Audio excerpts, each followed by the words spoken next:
while there is a reality, a level of reality, let's put it that way, with the COVID-19 virus, because we know that it is real, it's not a myth, but the reported statistics, the projected impacts, the projected deaths and all of that, the potential harm, those things keep changing by the day.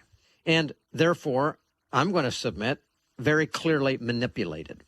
Truth is being regularly exaggerated, and some clear out intentional lies are planted as if it was the truth. The goal of all of this, you see, is deception. It's to manipulate people into how to think, and in a way to really get them to do things that they otherwise normally would not do. That's what deception and deceivers are all about. Now, the objective in this whole COVID-19, I believe, is to shape people's minds and their attitudes to accept some elitist, and I'm going to say globalist goal. And you will see as we go through it that that's exactly what it is as we break it out in the program. In reality, I think we're watching unfold a strategy where, in fact, a problem was created for which a solution has already been prepared. Get that? And that is a very specific strategy that's utilized by deceivers and the promoters of propaganda. You create a problem, you get people all worked up about it, and then you just happen to have, sitting right there, a perfectly made solution. It's not accidental. The problem here is that a novel virus, a new virus, it's unseen, it's scary, it's unknown. It's been made to appear as unstoppable, capable of wiping out all humanity and requiring emergency action by all governments of the world. It appears to be in the midst of this a plan and a solution already in place. That's a part of this narrative. To me, it represents one of the most evil strategies that can be employed, but it's been done many times throughout history on various levels, so it's not something new. So into this come certain men with a mission and certain methodology. Bill, let's go right here if we can. One name and personality has certainly emerged in this COVID-19 plague narrative that I'd like to focus on right now. And that's Bill Gates of the Microsoft, Bill Gates, and his Bill and Melinda Gates Foundation. Now, a lot of stuff out there about it, far too much for us to have come right to this point, but I'd like you to step in, pull out Bill Gates, identify and connect some other people and organizations as they connect on this matter of COVID-19? Bill Gates' involvement in many aspects of this, Sam, you and I have discussed these before by phone, is extraordinary, for the lack of a better word. His hand is everywhere. First of all, the University of Washington Institute for Health Metrics and Evaluation is providing the White House with their projections. This is what Dr. Birx talks about all the time. She alludes to this or points out to this report all the time. This is what they receive continuously, and this is what they monitor with, and this is what they project with. And Bill and Melinda Gates Foundation committed $279 million to this University of Washington facility in 2017.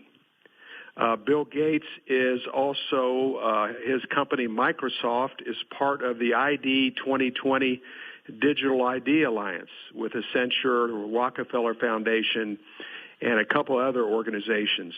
In 2015, Gates predicted a pandemic. He warned of a virus like 1918 Spanish flu would spread very quickly. Also, the Bill and Melinda Gates Foundation pledged $10 billion and called for decades of vaccines, $10 billion of vaccines for the future. Also, he has suggested a national tracking system for the coronavirus. In a recent interview, he has spoken of a coronavirus vaccine entering human trials, that he has one. Bill, I'm going to interrupt you right now. Save a little bit of that for the methods in the end. Connect the people and the organizations, if you can, as we focus on this part right now. Yes. Bill Gates is the second largest contributor to the World Health Organization. which has been, they've looked to them from the beginning. We've looked to them, our administration's looked to them from the beginning, and they provide millions and tens of millions of dollars. The United States is the biggest. We're over $650 million a year. China's about $30 million, and the Gates Foundation is $50 to $100 million. They provide the second most as a individual, or individuals. They have tremendous influence over the World Health Organization. He's even helped say, look, let's don't focus on China. Let's focus on a solution. Here's one other thing in the World Health Organization. China has had great influence on Tetros being selected. They only provide $30 million a year, but they all but said we want Tetros ahead of the World Health Organization, and China's been able to manipulate him. Also, Dr. Birx and especially Dr. Fauci, they have a long-term relationship with Bill Gates. Fauci and Gates are very close. They've spoken together before. Even in 2017, Fauci said that there's a chance that we will have a very serious pandemic in the next administration. He telegraphed that in a speech at Georgetown University here in Washington, D.C. And this is just among key places where he has influence. CDC, World Health Organization again, Dr. Fauci, National Institute of Infection. So, it just goes far and far, Sam, and the amount of money they're throwing at this is ominous. Bill, it's fascinating listening to you, and of course, these facts and figures, a lot of them we've heard before, as it relates to Tony Fauci and Bill Gates and others who are involved with their historic ties to Big Pharma and so forth and so on. My question really, as we try to connect the dots to this, is, number one, what kind of a questionable coalition is this that's building between these people? And how have they been able to predict that such a pandemic would come forth? It almost makes you think that this thing has been planned by some wicked people. Yeah, absolutely, Gary. When you look at this, we found out about 2 weeks ago that Dr. Fauci approved $3.7 million to be given to this Wuhan virology lab, where most of us, or a lot of us, believe that that's where the COVID-19 came out of, the same facility where the SARS accidentally was leaked out of. When you look at how this all comes together, and I thank the Lord for this, because we've been knowing about the globalist agenda. We've been hearing about a lot of these things over the last few years, but we have an opportunity to sit here and watch how this is all unraveling. We're seeing where the players are surfacing. We're seeing these very covert relationships that are all of a sudden becoming much more public. And when you look at this, was it accidentally or on purpose leaked from this facility? Well, all we know is incredibly infectious. It's put 95% of Americans in their homes, whether that was necessary or not, and over 3 billion people worldwide. And it's given these people that are adversaries and enemies the incredible case study by using this pandemic for future purposes that they have.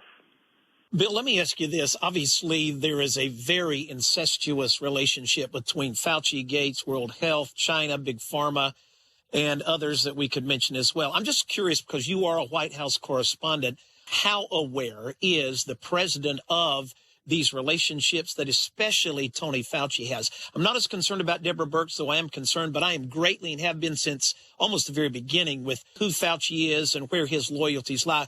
Do you know anything about how much of this the president knows? I don't know specifically, but I do think he has a handle. I mean, you can tell based on some of the things he's said and some of the people that he's close to. I think at times he questions Fauci's agenda. He's uncomfortable with what this has done to the U.S. economy, the trillions of dollars that have had to be created to help America through this pandemic. I think he's he won't say it publicly, and he's kind of in a position, how do I get rid of somebody that's been in this position for 6 years that the majority of our American media so appreciates. But I think what's going to happen, there's going to be some testimony in the Senate soon. More and more information is coming out about Dr. Fauci and some of his relations, some of his activities at the National Institute of, where he was. I'm sorry, I can't remember the name right off the head, but infectious disease, excuse me. So it's uncovering, and I pray that more and more will be uncovered, and what has been hidden will be revealed, because it's very important for us to fully understand the agenda of Dr. Fauci.